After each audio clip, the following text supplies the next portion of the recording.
بسم اللہ الرحمن الرحیم۔ آج ہم بات کریں گے حضرت نوح علیہ السلام کی، جو اللہ تعالیٰ کے چنندہ پیغمبروں میں سے ایک تھے۔ ویڈیو کو لاسٹ تک ضرور دیکھیے گا۔ بہت پرانے زمانے کی بات ہے۔ حضرت آدم علیہ السلام کے بعد انسان زمین پر پھیل چکے تھے۔ شروع میں لوگ اللہ تعالیٰ کی عبادت کرتے تھے، لیکن دھیرے دھیرے انہوں نے نیک لوگوں کی یاد میں بت ارتھات مورتیاں بنانا شروع کر دیا۔ وقت گزرنے کے ساتھ وہ مورتیاں ہی ان کے خدا بن گئی۔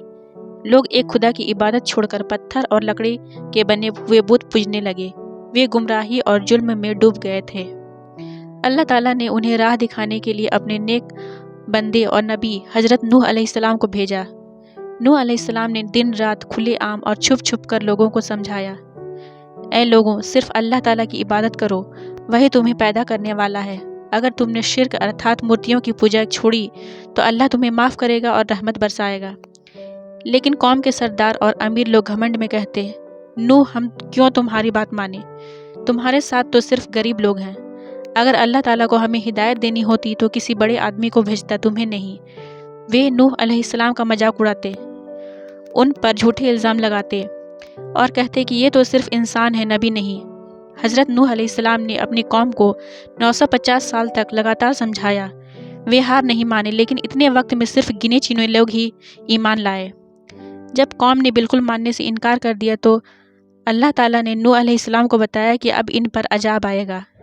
آخر اللہ تعالیٰ نے نوح علیہ السلام سے فرمایا، اب تم ایک بڑی کشتی بناؤ، جب میرا حکم آئے تو اس میں ایمان والوں اور ہر جانور کے ایک ایک جوڑے کو سوار کر لو۔ نوح علیہ السلام نے لکڑی کاٹ کر کشتی بنانے لگے۔ ان کی قوم روز ہنستی اور کہتی، او نوح، زمین پر جہاز بنا رہے ہو، سچ میں پاگل ہو گئے ہو؟ لیکن نوح علیہ السلام کو اللہ تعالیٰ پر پورا بھروسہ تھا۔ ایک دن اللہ تعالیٰ کا وعدہ پورا ہوا۔ آسمان سے لگاتار تیز بارش برسی، زمین سے پانی کے سوتے پھوٹ پڑے، ہر طرف پانی ہی پانی ہو گیا۔ نوح علیہ السلام نے اپنے ساتھیوں اور جانوروں کو کشتی میں بٹھا لیا۔ کشتی بڑی لہروں پر تیرنے لگی۔ نوح علیہ السلام کا ایک بیٹا کافر تھا۔ نوح علیہ السلام نے پکارا، بیٹے، جہاز میں آ جاؤ، بچ جاؤ گے۔ لیکن بیٹے نے گھمنڈ سے کہا، میں پہاڑ کی اونچائی پر چڑھ جاؤں گا اور پانی سے بچ جاؤں گا۔ نوح علیہ السلام نے دکھ سے کہا، آج اللہ تعالیٰ کے عذاب سے کوئی نہیں بچ سکتا سوائے جس کے ساتھ اللہ تعالیٰ کی رحمت ہو۔ اتنا کہتے ہی ایک بڑی لہر آئی اور بیٹے کو بہا کر لے گئی۔ کئی دن اور رات کے بعد جب اللہ تعالیٰ نے چاہا تو بارش تھم گئی اور پانی دھیرے دھیرے کم ہونے لگی۔ کشتی جوڈی پہاڑ پر ٹھہر گئی۔ نوح علیہ السلام اور ایمان والے لوگ باہر نکلے۔ انہوں نے اللہ تعالیٰ کا شکر ادا کیا۔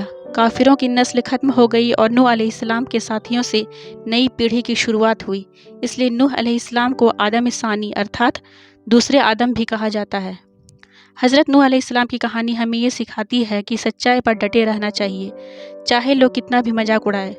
اللہ تعالیٰ کی بات ہمیشہ پوری ہوتی ہے۔ ایمان اور صبر ہی نجات کا راستہ ہے۔ اگر آپ کو ویڈیو پسند آئی ہو تو ویڈیو کو لائک، شیئر اور سبسکرائب ضرور کیجیے، اور ہاں، کمنٹ میں ضرور بتائیے کہ آپ اگلی کون سی اسلامک اسٹوری دیکھنا چاہتے ہیں۔